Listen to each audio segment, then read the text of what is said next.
I like anime, but most animes are trash. I don't even enjoy watching modern anime. Yes, I said it. You wanna know why? We are literally being forced to watch the same anime over and over again with different characters, and I'm not making this up. The main character has a dream of eradicating all monsters, joins the military to do so, but later does he know he has a monster inside him. Now tell me which anime I'm talking about. Is it A. Attack on Titan? B.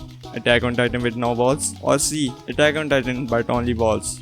No, you are wrong. It's Kaju number 8. At least hear me out why I think anime has become boring for me. And you guys can comment your opinion about my take and maybe change my mind. But I think you would mostly agree to what I say. I'm going to be listing 3 problems I have with modern animes. And the third one is becoming a very huge issue. But I have not seen many YouTubers talking about it. But before we go into that, we should address problem number 1. Why are there so many animes coming out this season and only good ones are like 3 and 2 of them are sequels? What is this? How there are so many shows being produced and almost all of them are straight up trash? With so many low quality dog water anime coming out this season, is it safe to say that anime in general has had a quality drop? The shows that are coming out which are supposed to be goated have many flaws. Yes, I know it is better than all the garbage we got. However, it does feel like we are getting the same old anime repackaged in different wrapping. What are you, an isekai? This is what I wanted to point out with my intro. The amount of animes copying each other is actually insane. This decline of originality is becoming a very big issue. But you might be thinking, why is that? Why is anime losing originality? That is because money is love and anime equals love. I mean, anime equals money. More anime equals more money, and so they want money. But in technical terms, Japanese businesses prioritize playing it safe, so they only see profitable options. This results in them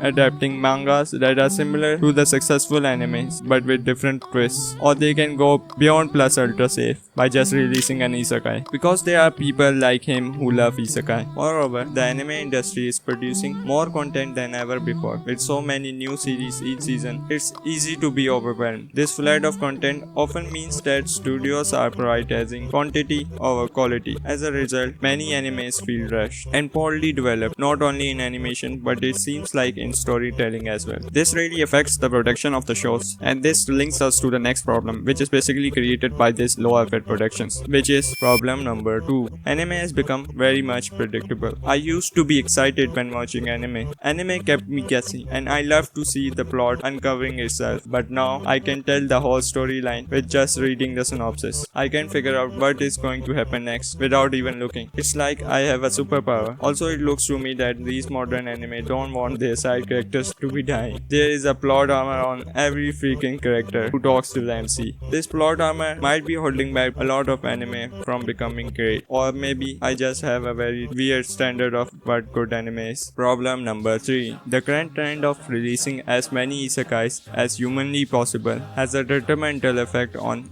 anime industry as a whole. The fantasy anime are great only if it has sense of realistic touch to it. You know, like characters dying, and not every MC has to be overpowered. In isekai, or fantasy as some call it, the feelings and emotions of the characters are not there. I'm not talking about the goofy faces they make after each and every 30 seconds. I'm talking about real life emotions. Animes in the past have done this beautifully. Shows like Attack on Titan are able to show their characters' feelings and emotions very well. They look stressed out in tough situations. They showed sadness at loss of life. They had fear of death. They expressed their joy at each and every victory. These types of emotions were shown so perfectly, which made me love them even more. But modern anime seems too influenced by the word fantasy. Modern anime's characters are either too cool, too dumb, too horny, or overpowered as hell. This has created a divide between viewers and the characters themselves. Not all of us are cool, nor are we good at everything we do, nor are we strong. We naturally like characters who are weak like us, and this lack of reality really has an effect on these shows and isn't really attaching us, the viewers, to the characters at all. In the past, anime was known for pushing boundaries, exploring new ideas. Shows like Evangelion, Naruto, and Attack on Titan brought something fresh. Today, however, it feels like many series are not even trying, sticking to the formula that have worked before, instead of taking risks and experimenting with new concepts. Currently, I do watch anime and I love it. There are still plenty of gems out there, and every season brings opportunities for great shows to come out. No, I wasn't lying. I do not enjoy watching modern anime. You can check out this video.